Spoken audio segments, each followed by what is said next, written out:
Welcome to the Minnesota Twins franchise, everybody. My name is MrHurriicane, and today, the regular season of Year 2 comes to an end. But will the Twins season come to an end completely?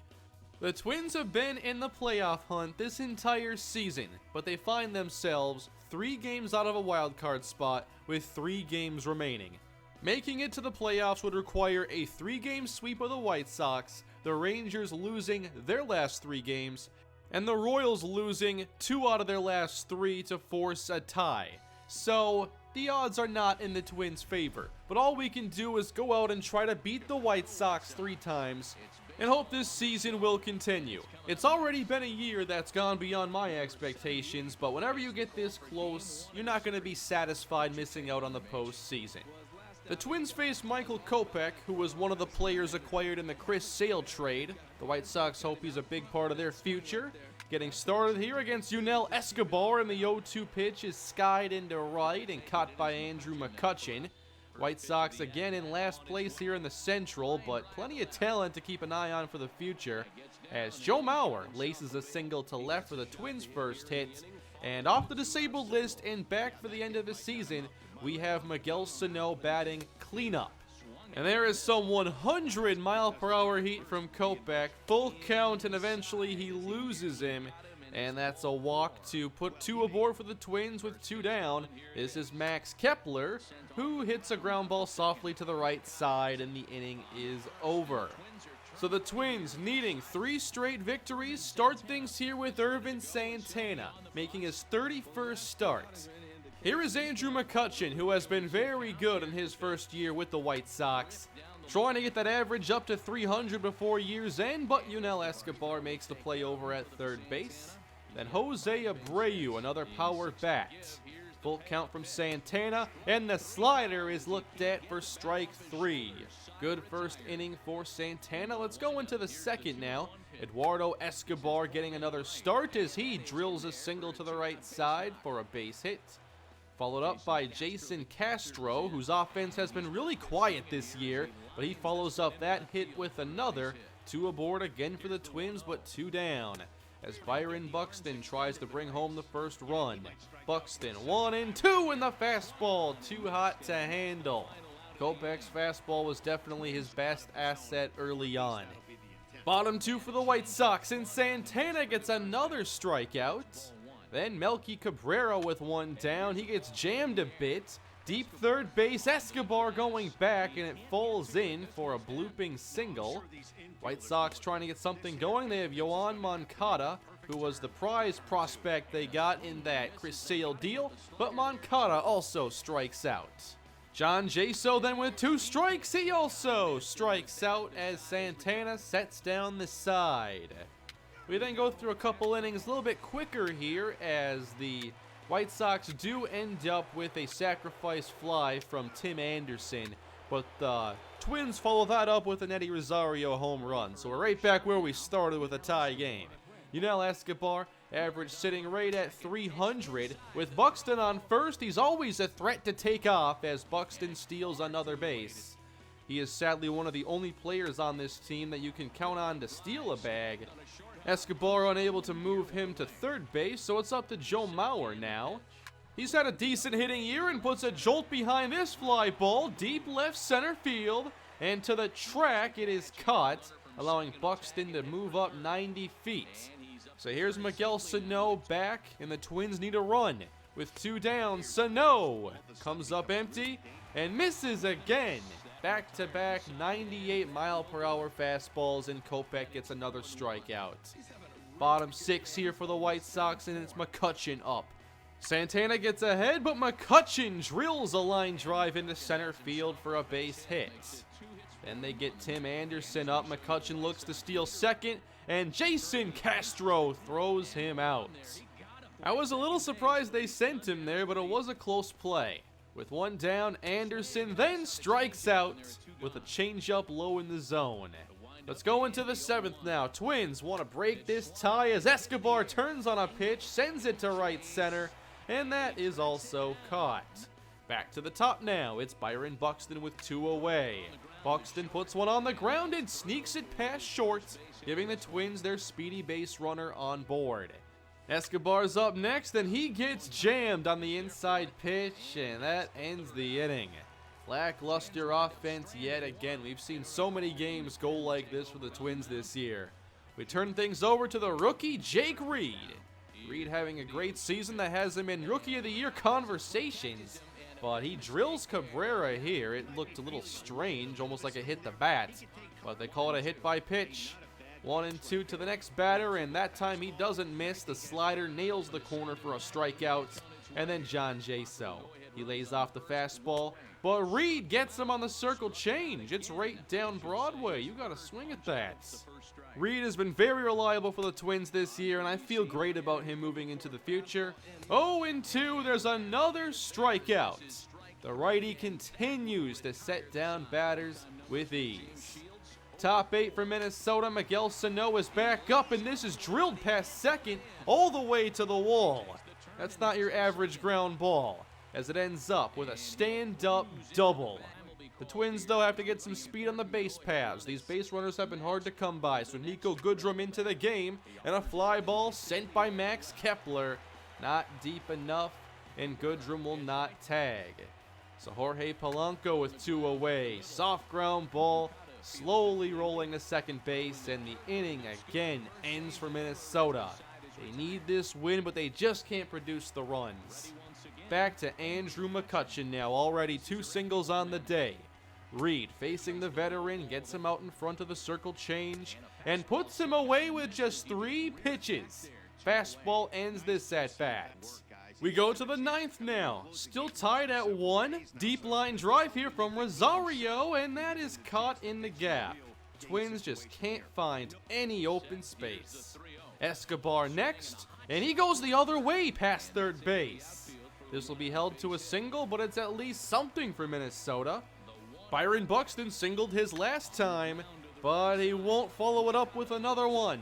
Ground ball ends the frame, and we go bottom 9. Twins cannot let this end now. Jose Abreu versus Trevor May. 1-2. Nope, fastball sails outside, but the next pitch he goes around. Let's go to extra innings. Top of the 10th, Minnesota, Joe Mauer. The longtime Twin is up, and he drills a single into center field. And then the Twins decide it's time to bring out the pinch-hitting Daniel Palka. They took out Sano for Goodrum, so now they had to find some power off the bench. Palka misses that knuckle curveball. Then the 0-1 is drilled to right with a ton of carry to the wall. McCutchen watches it sail into the bullpen. The Twins take the lead at last. An uppercut swing from Daniel Palka might have just saved the game. The pinch hit home run is his 7th of the season. I did hope he'd hit a little more this year, but it didn't play out that way. Great swing though on the low cutter, and he shows off the power the Twins have been lacking lately in the lineup. Bottom 10 then, to protect the 2-inning lead, Trevor May just stays in the game, and May closes things with a great 12-6 curveball. Twins get the first win. They still need 2 more and have to hope that the Rangers have been losing as well. But they get the job done here. Again, they win behind good pitching and some timely hitting late. That's been the formula for most of the season. The offense now needs work, but it's the pitching that has led this team to over 80 victories. This is their 82nd of the year. Now, 2 games left to go, but first we check on the Major League standings. And here we see the Twins have been eliminated from playoff contention with the Rangers winning their last game. So that is essentially it for our season. The Twins 82-78. We're going to go to the final game of the season now. The Twins did win Game 2, but it's not going to matter for their playoff positioning. So I decided to put in some younger players in the lineup today and get an extra look at a few players I have interest in. Steven Gonzalez gets the last start of the season. He's had a very up and down year. It began great, but it's trailed off toward the end. But he gets off to a good start in this game, as McCutchen strikes out again to the lefty. Daniel Palka definitely earned the start in this one, and he's been a road warrior this year with an average 70 points higher than his home average. And that'll go up a little bit with this base hit to center field. I still think Palka is one of our valuable hitters off the bench. Unfortunately, Eddie Rosario, who is up next, ends up in a double play. Rosario's numbers not quite where I wanted them to be this year, but I still think that he's a good starting outfielder. Then Gonzalez in the second inning, again looking for the punch out with that knuckle curve. He'll try the slider instead, and that'll end another at-bat. Another player I've been really intrigued with is REG Adrianza, who's a utility infielder that might be able to take over for Eduardo Escobar in the future. And how about this? He gets a hold of one, goes the other way into the bullpen, and that's another home run. Adrianza got the call up in September, and he's made the most of it, this being his second home run. He's one of those players that could earn a spot on the 25-man roster with a good spring training showing. Which, by the way, when we get to the off-season soon, I plan to stream some of those spring training games before MLB 18 comes out. I'll talk more about that once we wrap up this game. But Polanco then follows up that home run with a base hit. Now we're going to see Zach Granite, one of our best outfield prospects. And Granite drills one the other way. This'll stay inside the foul line and head to the wall. A double for Granite, and Twins have a chance to add more. Yunel Escobar is next, and Escobar goes down the line. That'll bring home one. Granite has speed. Make it two more for the Minnesota Twins. Our offense seems more explosive with these backups helping take over. Of course, Escobar does get the two-run single, but I'm impressed with the young hitters. 3-0 lead for Minnesota, but Gonzalez will give some of that back with a base hit to center field. White Sox do get one and have runners at the corners. But what have the Twins been great at this year? Getting out of jams. Grounded up the middle, and that's an easy play for the Twins to end the inning and keep the White Sox to only one.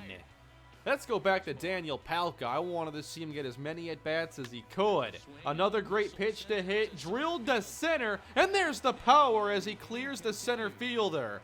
Throw comes in quickly, but Palka is still in with the double, giving him a home run, a single, and a double in his playing time here in the series. That takes Jose Quintana out of the game. He was pitching like it was just the last game of the year and he wanted to get it over with. Everything was like right down the middle. It was hard to take pitches against him. 3-1 Twins into the bottom of the sixth inning as Steven Gonzalez continues to play strong. But Yoan Moncada gets the base hit to right, putting his speed on first base. Next up, Andrew McCutchen with Moncada running for second. He's there very easily. We'll see a lot of him in this series, that's for sure. Andrew McCutchen trying to bring him home, but McCutchen chases the slider and goes down swinging again. Todd Frazier up with one down, knuckle curve off the corner. 2-2 from Gonzalez, and the fastball gets the strikeout. That time Gonzalez getting his fastball to touch 91, which is on the higher end for him. Then a ground ball with two down ends the inning. 6 solid innings from Steven Gonzalez. To the 8th we go with Yunel Escobar up again, continuing a great season. He's been our most reliable hitter, and I hope he sticks around for another season. Then it's Joe Mauer lifting one deep to left and hitting the wall. Escobar heads to third.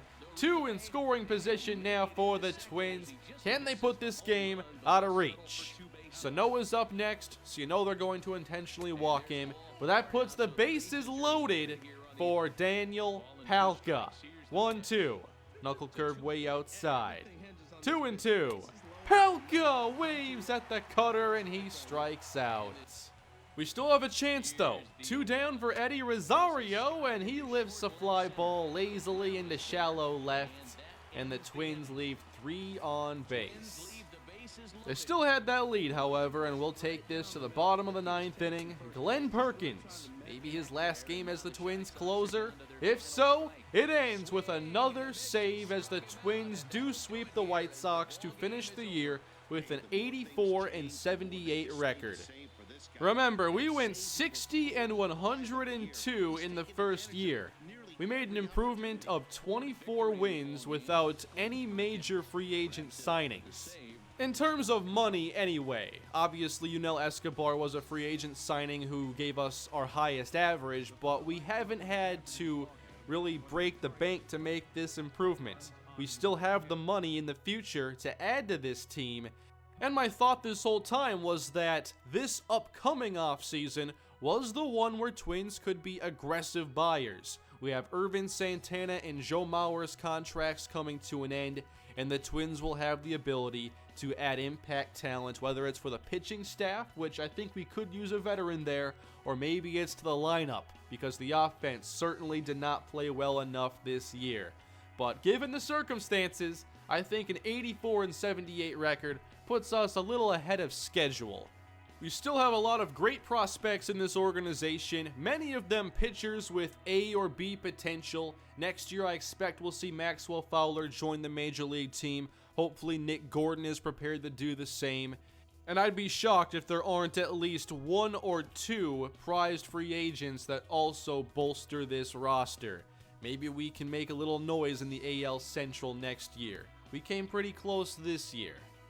So now that year 2 has finally come to an end, we can look ahead to the offseason and getting year 3 underway. Again, I want year 3 to start right when MLB 18 comes out, so we make a smooth transition, new game, new season, and we get off to an exciting start. Between now and then, I'm going to be doing the offseason, and then we're going to do some live streamed spring training games before the new season begins. I'm not sure yet if I'll be doing a live streamed offseason like I did last time. The MLB offseason is so much different than what I'm used to with football, and I made a lot of mistakes in the first offseason, so maybe I'll live stream it again and hopefully not repeat the same mistakes.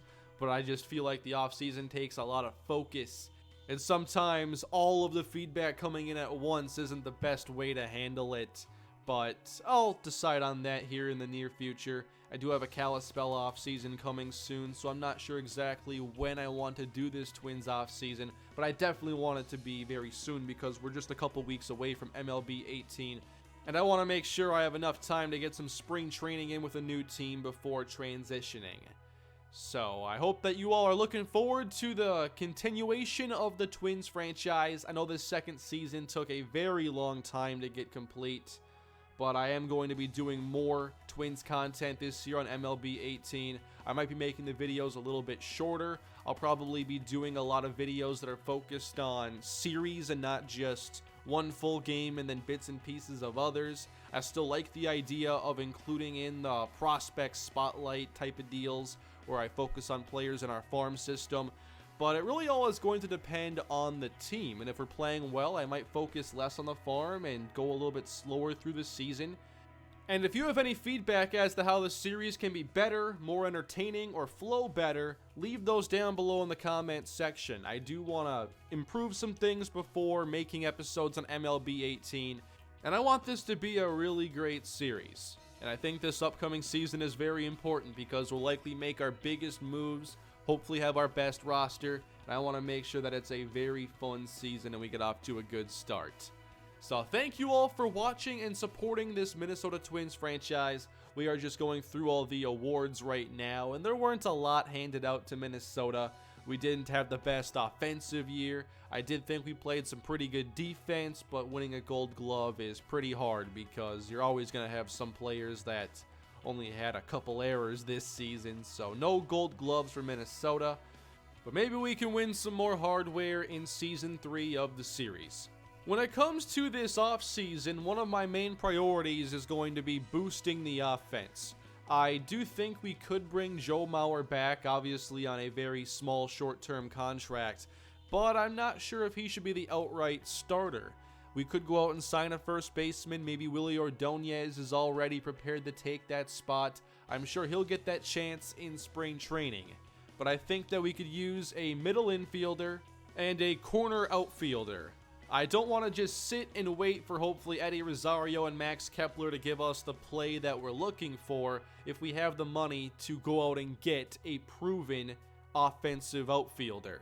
Maybe that's a player like Chris Davis, who didn't have the best season this year, but I think that maybe Max Kepler or Eddie Rosario could be expendable. I still like them as players, but we certainly need upgrades, and we have to make some moves somewhere. When it comes to pitching, maybe we add one veteran, but I think that for the most part, we do have great young starters and some relievers that can take this team into the future. But I'm very excited for year 3. We're in a good spot right now, better than I thought we would be, by far. But next year, it's time to take it to the next level. Thanks for watching, everybody. That is it for year 2 of the Minnesota Twins franchise, and I hope you enjoyed this season. Please hit that like button, subscribe, and leave your feedback down below in the comments section. And I will have my off-season plans ready for you shortly. Have a great day, everybody.